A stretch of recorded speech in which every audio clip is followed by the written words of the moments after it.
Hey there, it's Mike Kinnett here with Prostatis. Glad you're back on this channel where we simplify retirement and help you get the most out of the benefits you work so hard to earn.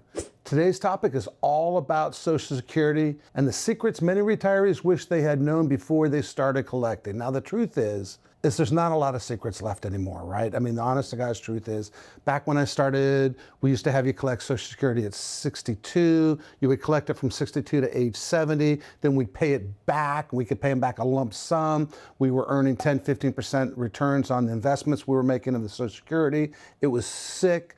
And then, of course, that was under the Ronald Reagan years. And then George Bush first changed the rules and said we can no longer pay it back. We can no longer get all that money up front. And we would get all the money up front for 8 years, pay back what we owed, and get a bump in our payout. It was beautiful. So when we lost that under the Bush administration, what we started doing is what's called file and suspend. I would file mine, stop it immediately. My spouse would start collecting 50% of mine. I would let mine continue to grow until I turned 70. I would turn mine on, and then she would turn hers on because she let hers grow from 62 to 70, even though she was collecting half of mine at 62. So they took that away from us. So at this point, really, Social Security is all about longevity and cash flow. And that's the bottom line. In my family, not one person's ever lived past 70 years old. I'm going to be the exception, hopefully. But I don't smoke 3 packs of cigarettes a day. I don't drink a quart of vodka a day. My wife's family, on the other hand, they're Norwegian. And Norwegians, I don't know if you know this, they live forever. So in our family, I'm going to wait to age 70 before I start collecting mine. Not because it's more money for me per se, but because it's a bigger bang for the buck for my wife when she steps into my shoes when I pass away. Because despite the fact that I don't expect to die in the near future, the reality is she's going to live longer than I am. So here's the deal, guys. You can Google this to death. But at the end of the day, when you sit down with your financial advisor, if you're doing this yourself, you can try to do the calculations on your own. But what you want to look at is, what happens if I take it at 62? What happens if I take it at 63, 64, 65? And what you're looking for is, if I take it now, how much income do I have later from my investments, and how much money is left over for my heirs when it's all said and done? Because it's trade-off. If I take Social Security early, that means my nest egg's going to grow, but my Social Security will never grow in the future. If I take Social Security at age 7, it means I have to use my own money in the meantime. So it's a math problem. It's a math calculation. There are no tricks to this anymore. There's no hidden secrets on this anymore.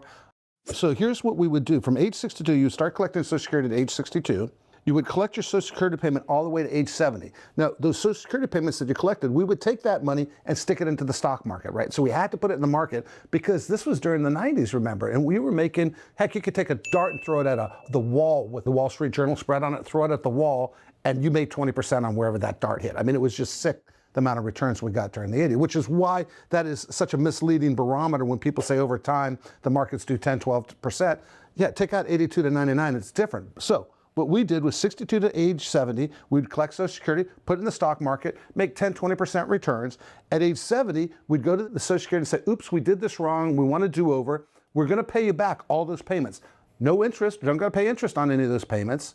We got to borrow the money from the federal government for basically a decade. We got to earn our 15, 20% returns, and we just had to give the federal government the money back. But wait, just like Ginsu knives, it would get better because we got a tax write-off for paying the money back. How sick is that? Well, it was so sick that they took it away from us when George Bush became the president and he wanted to pass the Bush tax cuts. They took that all away from us as a compromise, and we had to go to file and suspend. And even then, even though that was great during the Bush years, when Obama became president and wanted to extend out the Bush tax cuts, they took away file and suspend. So at this point, it really is a numbers game. It's a math problem and longevity and cash flow. And that's why you need to sit down with a phase 2 fiduciary who will take the time to run the numbers to make sure you're maximizing Social Security, but you're also maximizing your own money, making sure that you maximize the amount of money that's going to be left over for your heirs.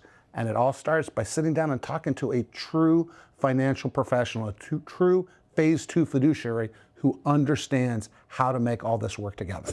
The truth is, Social Security just isn't a set it and forget it benefit. It's a powerful part of your retirement plan, probably 30% of your income for many of you. And the more strategically you approach it, the more income you can keep over time. And with the possibility of tax relief on the horizon, now's the time to review your strategy, not after you've already claimed. I can't fix the problem afterwards. Download our free investor retirement summary or schedule a discovery call today with our team just to make sure you're maximizing every single Social Security dollar. And you know what? Don't forget, paying tax on Social Security is optional. Design the plan correctly. And if you found this video helpful, don't forget to like the video, subscribe to the channel, and leave us questions in the comments so we can help you make smarter retirement moves.